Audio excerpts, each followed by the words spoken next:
Scales are a pain for everybody, especially those who are just starting out. There's just a ton to memorize. There's 12 different keys, and then there's hundreds of different ways that you could play each of those scales within all of those keys.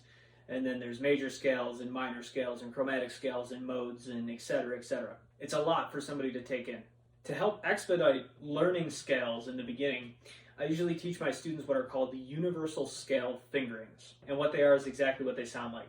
With these fingerings, you can play every single one-octave major scale regardless of what key it's in, so long as you follow the pattern. The first universal scale pattern is the one that we use when we're crossing multiple strings. So any one-octave scale can be played across 3 strings in the same position with a pivot. The fingering is 1, 4, 1, 2, 4, 1, 2, 4. The P's refer to the pivots. P minus is a half step down and P plus is a half step up. So we have 1, 4, pivot half step back, move to the next string. Then 1, 2, pivot half step up. Then 4, then pivot half step back to the next string. Then 1, pivot half step up, and then 2, 4. Just as a reminder, a pivot is where your thumb stays in the same spot and your hand moves or pivots around your thumb. All right, so it's not a shift. A shift is where our thumb moves too. Pivot, thumb stays the same, hand moves. This first one is G major.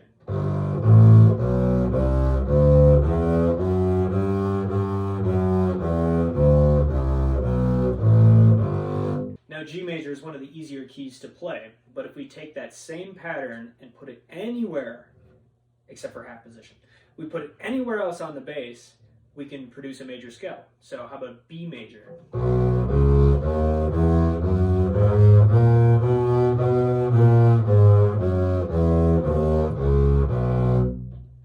Or D flat major.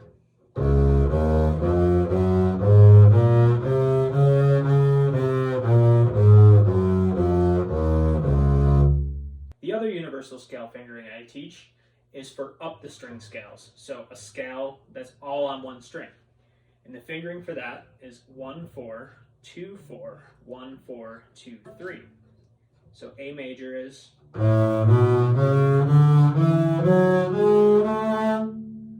A flat major.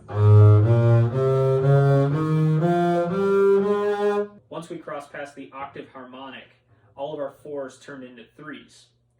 So D major from here would be 1, 4, 2, 3, 1, 3, 2, 3.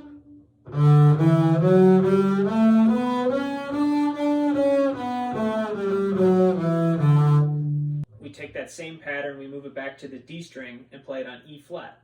1, 4, 2, 4, 1, 4, 2, 3.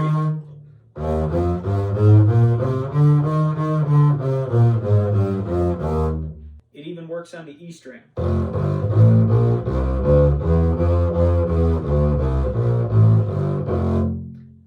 One more way that you can use this is in combination of both. So we cross the strings and we move up the strings at the same time.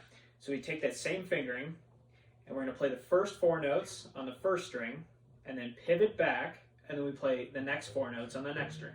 So 1, 4, 2, 4, 1, 4, 2, 4. That was on E flat. Move up a half step and do the same thing. Move up another half step. Another one.